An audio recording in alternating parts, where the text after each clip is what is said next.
evening. A Yorkshire union leader has warned that people could die if the government fails to protect workers once coronavirus restrictions are lifted. The Prime Minister is due to make an announcement in just over an hour that's expected to include details of an easing of lockdown.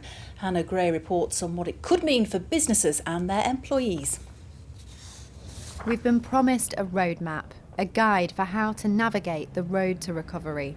Tonight, the Prime Minister will address the nation. Businesses and workers hope their many questions will finally be answered.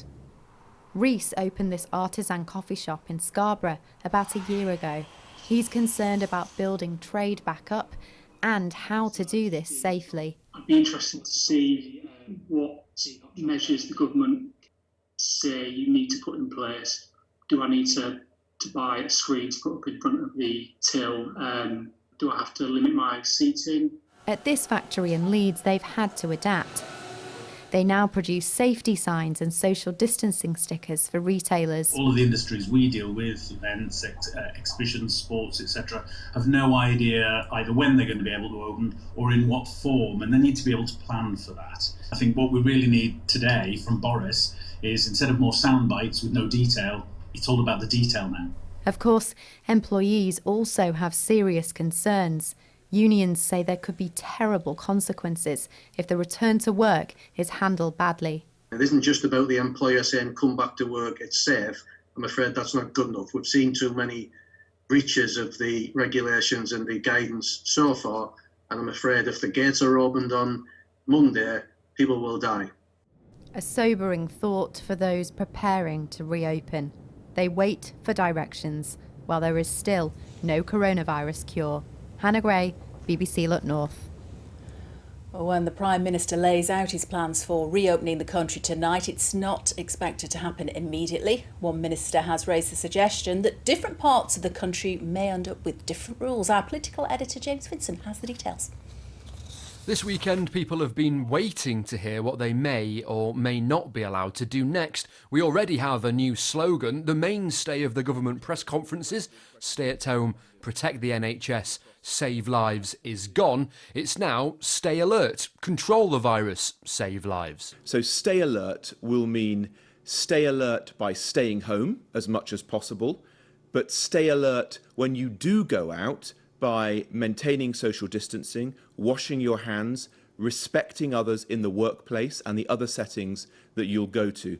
This will be a cautious message. The Community Secretary also raised the possibility that restrictions might be brought in different regions at different times, even at a very local level. When that approach was attempted in Italy at the start of their outbreak, lots of essentially middle-class people went from northern Italy to southern Italy and took the virus with them. So it doesn't, those sort of locking down bits of the country, not locking down other bits of the country, doesn't work. But what you need to do is be more sophisticated in your testing and tracing infrastructure. What we'll get tonight from the Prime Minister won't be much in terms of lifting, but it will be a plan for how it will happen in the future. And our part of the world may find itself at some point with different rules from our neighbours.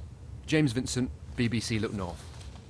In other news, one man has died and another is in hospital with serious injuries following a collision in Rotherham in the early hours of this morning. Police say VW Golf hit a garden wall on Bawtry Road before overturning and landing on its roof. The driver, who was in his 20s, died at the scene. The passenger, a 20-year-old man, was taken to hospital. Officer asking anyone who witnessed the incident to please come forward. Leeds United legend Norman Hunter has been given a moving send-off by his former club. His coffin was carried down the tunnel and out onto the Elland Road pitch before his funeral yesterday. He was part, of course, of Leeds' most successful ever team, winning 2 league titles in his 14 years at the club. He died last month at the age of 76 after contracting coronavirus. A university football team has raised more than £1,000 to restore a famous war memorial in Sheffield. Pensioner Tony Folds voluntarily looks after the site in Endcliffe Park, where an American aircraft crashed during the Second World War. But when the memorial was vandalised last month, the University of Sheffield football team decided to help Tony with a sponsored run to pay for its repair. Well done to them. On to the weather. Thanks for this picture. Can you see the face in the clouds? Sent by Andrew Cox, taken in Sheffield yesterday. A lot fresher today. Let's get the forecast from Abby. Hello there. A very chilly night to come overnight tonight and a cold day to follow tomorrow. Overnight, a few showers continuing, but for most it will be dry and clear, and that's what will allow those temperatures to take a real tumble. Still quite breezy though, so I don't think we'll see a real widespread frost, just a couple of pockets, I think, of ground frost rurally. But a chilly start to the day tomorrow nonetheless. Sunny spells, increasing amounts of cloud into the afternoon. It will stay breezy and continue to feel on the chilly side, with temperatures tomorrow getting up to around 10 degrees. Thanks, Abby. That's all from us for now. You can keep right up to date with the very latest on social media. We will be here again for you at 10:25. See you later.